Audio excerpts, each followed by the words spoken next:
நம் கண்களுக்கு விருந்து படைத்த பல திரைத்துறை ஜாம்பவான்களை நம் கண்முன் கொண்டு வந்த அமைதியின் சின்னம் திரு ஏவிஎம் சரவணன் அவர்கள்.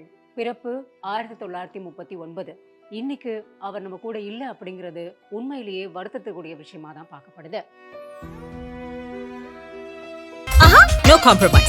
உங்க சைடுலயும் எங்க சைடுலயும். It's a GT promise. GT Holidays, South India's #1 travel brand. தமிழகம் முழுவதும் உங்கள் அட்டிகா கோல்ட் நிறுவனத்தில் பணிபுரிய ஆண்கள் மற்றும் பெண்கள் தேவை. சரியான ஊதியம் வழங்கப்படும். தொடர்புக்கு 8925537862. எதுக்கு 28000 செலவு பண்ணிருக்க? ஏன்னா it's my choice. It's my choice. It's my choice. My choice. இந்த ஆளுக்கு பைபோலார் டிசார்டர் இருக்கு. செக்சுவல் டிசேபிலிட்டி வரான. இதெல்லாம் கோர்ட் நம்பணும்ல. சட்டம் பொண்ணுங்க சொன்னா நம்பும்பா. ஏவிஎம் அப்படிங்கிற இந்த 3 எழுத்து செய்யற மந்திரம் இருக்கே, அது பெரிய மாயாஜாலத்தையே உருவாக்கி இருக்கு. ஏவிஎம் மூலமா எத்தனையோ பேர் இன்னைக்கு நம்ம கிட்ட டாப் ஹீரோஸாவே இருந்திருக்காங்க. 1939 ஏவிஎம் மெய்யப்ப செட்டியாரோட 3வது மகன் தான் இந்த ஏவிஎம் சரவணன். கை கட்டிய தோற்றம், அமைதியான முகம், எப்பவுமே எல்லார்கிட்டயுமே ரொம்ப சாந்தமா பேசக்கூடிய இவருடைய அமைதி தான் இவருடைய அடையாளம்னே சொல்லலாம். பல படங்களை தயாரிச்ச இந்த ஏவிஎம் நிறுவனத்தை 1931 தான் ஸ்ரீவள்ளி அப்படிங்கிற இந்த படம் மூலமா ஏவிஎம் மெய்யப்ப செட்டியார் திரையுலகத்தை ஒரு பெரிய ஆட்சியே பண்ணியிருந்தாரு. அதுக்கு முன்னாடி பல படங்கள் தயாரிச்சிருந்தாலும் அந்த படங்கள் எல்லாம் நிறைய தோல்வியை தான் இவருக்கு கொடுத்திருந்தது. ஆனா இந்த ஸ்ரீவள்ளி படம் மூலமா தான் இவரு ஒரு பெரிய வெற்றி தயாரிப்பாளராகவே உருவெடுத்தாரு. அது மட்டும் இல்லாம பல இசை தட்டுக்களையும் இந்த ஏவிஎம் நிறுவனம் பண்ணியிருக்கிறது உண்மையிலேயே அந்த காலகட்டத்துல பெரிய விஷயமா தான் பார்க்கப்படுது. ஃபாரின்ல இருந்து வந்து இறக்குமதி செய்யப்பட்ட கிராமபோன்கள் மூலமா பல இசை தட்டுக்களை ஏவிஎம் மெய்யப்ப செட்டியார் கொடுத்தது பலரையுமே ஆச்சரியப்படுத்தி இருந்தது. அப்படிப்பட்ட மெய்யப்ப செட்டியார் காரைக்குடியில முதல்ல ஏவிஎம் ஸ்டார்ட் பண்ணி அதுக்கப்புறமா கொஞ்சம் கொஞ்சமா நிறைய படங்களை தயாரிச்சு பின் அங்கிருந்து சென்னைக்கு டிரான்ஸ்ஃபர் பண்ணாரு. சென்னைக்கு எப்படி வந்தது அப்படின்னா, முதல்ல சென்னையில ஒரு ஸ்டுடியோ ஸ்டார்ட் பண்ணணும் அப்படிங்கிறது இவரோட மெயின் எய்மா இருந்திருக்கு. அந்த டைம்ல இவர் எடுத்த படங்கள் எல்லாமே வேற ஒருத்தரோட கொலாஜ் பண்ணி நிறைய படங்கள் எடுத்திருந்தாலும் ஏவிஎம் அப்படிங்கிற ஸ்டுடியோவை தன்னோட சொந்த முயற்சியில ஸ்டார்ட் பண்ணணும் அப்படிங்கிறது தான் இவரோட மெயின் எய்மாவே இருந்திருக்கு. அப்படிதான் வடபழனி அப்படிங்கிற இந்த இடத்த தேர்வு செஞ்சு பல ஏக்கர்ல இந்த ஏவிஎம் ஸ்டுடியோவை நிறுவினாங்க. முக்கியமா அந்த குளோப் பத்தி சொல்லணும் அப்படின்னா அதுதான் இதுல ஸ்பெஷல் ஹைலைட்டான ஒரு விஷயம். எப்படி சினிமா உலகம் 24 மணி நேரமும் சுழண்டுகிட்டே இருக்கோ அதே மாதிரி இந்த உருண்டையும் சுழண்டுகிட்டே இருக்கணும் அப்படிங்கிறது தான் இவங்களோட மெயின் கான்செப்டே. இதுக்காக திரு ஏவிஎம் சரவணன் அவர்கள் நிறைய விஷயங்களை யோசிச்சிருக்காங்க. காரைக்குடியிலிருந்து ஏவிஎம் ஸ்டுடியோவை வடபழனிக்கு ஷிஃப்ட் பண்ணும்போது பல விஷயங்கள் மாறி இருந்தது. அதே மாதிரி இந்த ஏவிஎம் குளோப் ஆனது பல இடங்கள்ல மாற்றப்பட்டிருந்தது. முதல்ல உள்வாசல்ல இருந்த இந்த ஏவிஎம் குளோப் ஆனது அதுக்கப்புறமா எல்லாரும் பார்க்கும்படி இருக்கணும் அப்படிங்கிறதுக்காக வெளியில மெயின் வாசல்லையே வைக்க ஆரம்பிச்சாங்க. முதல்ல இதுக்கான டிசைனிங் அப்படிங்கிறது ஆர்ட் டிபார்ட்மெண்ட் மூலமா செஞ்சோம் அப்படின்னு திரு ஏவிஎம் சரவணன் அவர்களே இதை பத்தி நிறைய விஷயங்களை பேசியிருந்தாரு. சோ அப்படி ஆர்ட் டிபார்ட்மெண்ட் செஞ்சு கொடுத்த அந்த ஒரு விஷயத்தை கொண்டு போய் பாம்பேல டிசைன் பண்ணி இதுக்காக ஒரு குளோபாவே வடிவமைச்சு உலகம் சுழற மாதிரி இதுவும் எப்பவும் சுழண்டுகிட்டே இருக்கணும் அப்படிங்கிற அந்த கான்செப்ட்ல தான் இந்த குளோபை ஏவிஎம்மோட வாசல்ல மெயின் என்ட்ரன்ஸ்ல வச்சிருக்காங்க. அண்ட் நீங்க இது பாத்தீங்கன்னா எப்பவுமே நிக்காம சுழண்டுகிட்டே இருக்கும். இது யாருக்குமே புரியாத புதிராவே இருந்தது. எப்படி இது மட்டும் சுழண்டுகிட்டே இருக்கு, என்ன ரகசியமா இருக்கும் அப்படின்னு பலருமே குழம்பி இருந்தாங்க.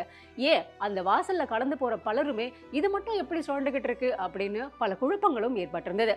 அப்பதான் திரு ஏவிஎம் சரவணன் அவர்கள் இதுக்காக ஒரு பில்லர் கட்டி அதுக்கு கீழே, அதாவது அதுக்காக ஒரு ரூமே ரெடி பண்ணி அதுக்கு ஒரு சுவிட்ச் பாக்ஸும் ரெடி பண்ணி பிளஸ் ஜென்ரேட்டரையும் ரெடி பண்ணி 24/7 இந்த குளோப் சுழண்டுகிட்டே இருக்கணும் அப்படிங்கிற அந்த கான்செப்டை இவர் தான் கொடுத்திருந்தாராம். அதுக்கப்புறமா உள்ள இருக்கக்கூடிய பிள்ளையார் கோவில் நம்ம நிறைய சினிமாக்களை பார்த்திருப்போம். ரஜினி அவர்கள் முதல்ல பிள்ளையார் கோவில்ல தேங்காய் உடைப்பாரு.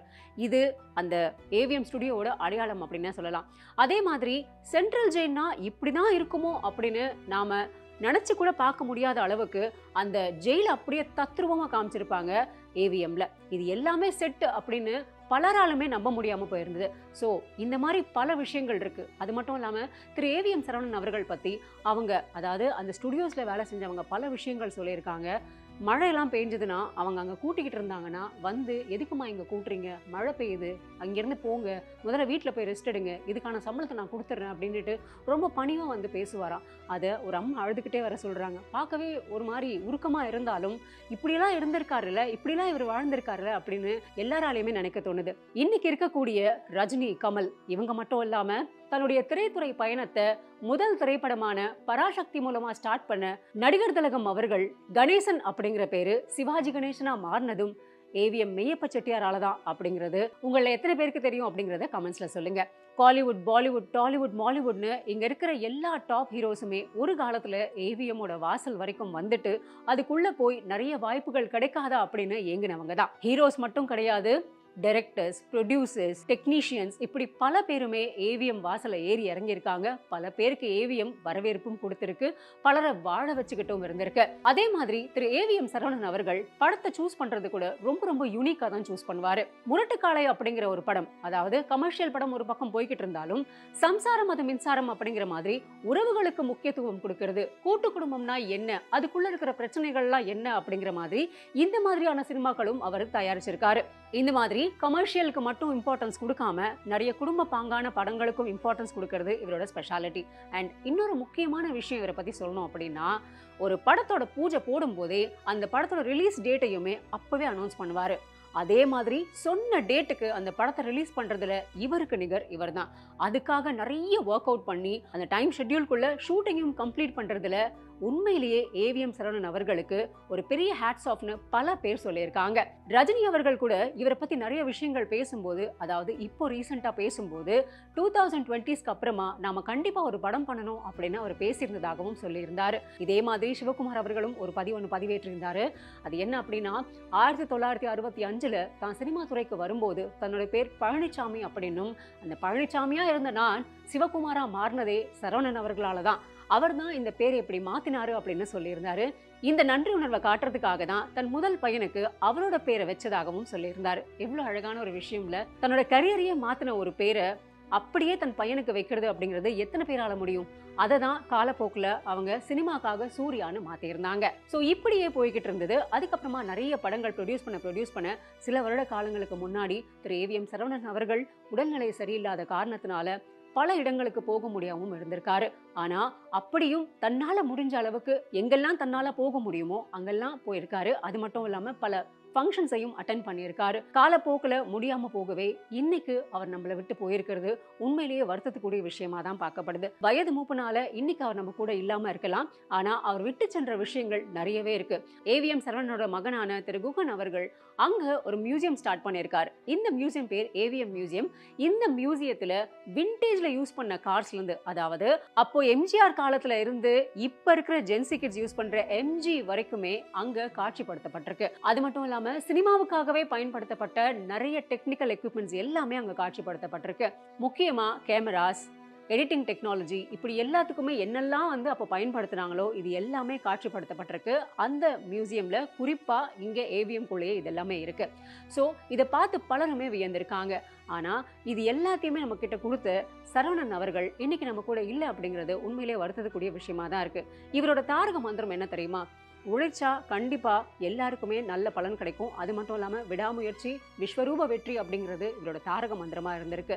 இவரோட ஆத்மா சாந்தி அடைய நம்ம எல்லாருமே இறைவன்கிட்ட பிரார்த்திக்கலாம். இந்த வீடியோ உங்களுக்கு எந்த அளவுக்கு யூஸ்ஃபுல்லா இருந்திருக்கு அப்படிங்கறத கமெண்ட் செக்ஷன்ல பதிவு செய்யுங்க. மேலும் இந்த மாதிரி பல வீடியோஸ்க்கு சேனலை ஃபாலோ பண்ணிக்கோங்க. No compromise. உங்க சைடுலயும் எங்க சைடுலயும். It's a GT promise. GT Holidays, South India's #1 travel brand. தமிழகம் முழுவதும் உங்கள் அட்டிகா கோல்ட் நிறுவனத்தில் பணிபுரிய ஆண்கள் மற்றும் பெண்கள் தேவை. சரியான ஊதியம் வழங்கப்படும். தொடர்புக்கு 8925537862. ஏய் எதுக்கு 28000 செலவு பண்ணிருக்க? ஏன்னா it's my choice. It's my choice. It's my choice. My choice. இந்த ஆளுக்கு பைபோலார் டிசார்டர் இருக்கு. செக்ஷுவல் டிசேபிலிட்டி இவரான. இதெல்லாம் கோர்ட் நம்பணும்ல. சட்டம் பொண்ணுங்க சொன்னா நம்பும்பா.